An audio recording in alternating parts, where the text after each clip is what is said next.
दोस्तों, जरा सोचिए, अगर आपको कोई ऐसी नौकरी मिल जाए जहां पर आपको 1 साल के 1 करोड़ रुपए मिले। और मजे की बात तो ये है कि वहां पर ना कोई बॉस होगा, ना कोई डेडलाइन और ना कोई ऑफिस। तो आप लोगों के मन में ख्याल आ रहे होंगे कि ऐसी कौन सी नौकरी है जहां पर अच्छी खासी सैलरी है और कोई कुछ कहने वाला भी नहीं है। कल्पना कीजिए कि आप समंदर के बीचों बीच एक छोटे से टापू पर अकेले हैं, जहां चारों तरफ बस पानी ही पानी है। ना कोई इंसान, ना कोई आवाज, बस लहरों की गूंज और हवाओं की सरसराहट। और आपके रहने के लिए एक ऊंचा सा टॉवर, जिसे कहते हैं लाइट हाउस, जहां पर हर रात एक रोशनी जलती है जो दूर जाते हुए जहाजों को रास्ता दिखाती है। लेकिन क्या आपने कभी सोचा है, इस लाइट हाउस की रोशनी जलती कैसे रहती है? कौन है वो महान इंसान जो इसे अंधेरे में भी बुझने नहीं देता? तो जिस भी इंसान को इस काम के 1 करोड़ रुपए मिलते हैं, तो इसकी देखभाल उसे ही करनी पड़ती है। इस टॉवर की देखभाल करने वाले व्यक्ति को कहते हैं लाइट हाउस कीपर।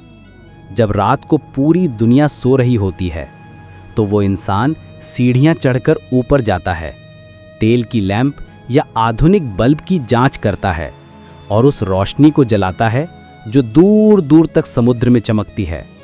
पर दोस्तों, ये काम सिर्फ बटन दबाने भर का नहीं है। कई बार तेज तूफान में जब लहरें इस टॉवर से टकराती हैं, तो पूरी इमारत हिलने लगती है। अगर बिजली चली जाए तो खुद कीपर को हाथ से रोशनी जलानी पड़ती है। वो अकेला इंसान जो जानता है कि अगर मैंने अपनी ड्यूटी में जरा सी भी लापरवाही की, तो कोई ना कोई जहाज रात के अंधेरे में खो जाएगा।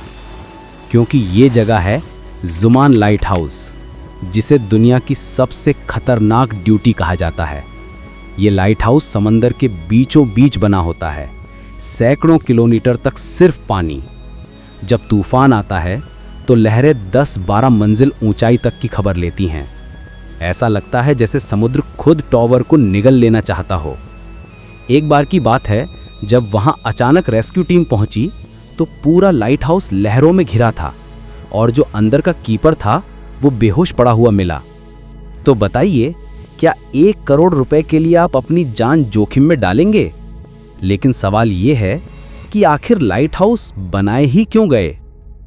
सदियों पहले जब जहाज तारों को देखकर चलते थे, फिर एक हादसे ने सब बदल दिया। एक कप्तान मार्सियस, जो रात के अंधेरे में चट्टान से टकरा गया और सैकड़ों नाविक समुद्र में समा गए। ये बात उस समय के राजा को पता चली, जिसका नाम मिस्र के राजा टॉलमी द्वितीय था। फिर उन्होंने सोस्ट्रेटस ऑफ किनिडस नाम के डिजाइनर को बुलाया, जिसने इस लाइट हाउस को डिजाइन किया।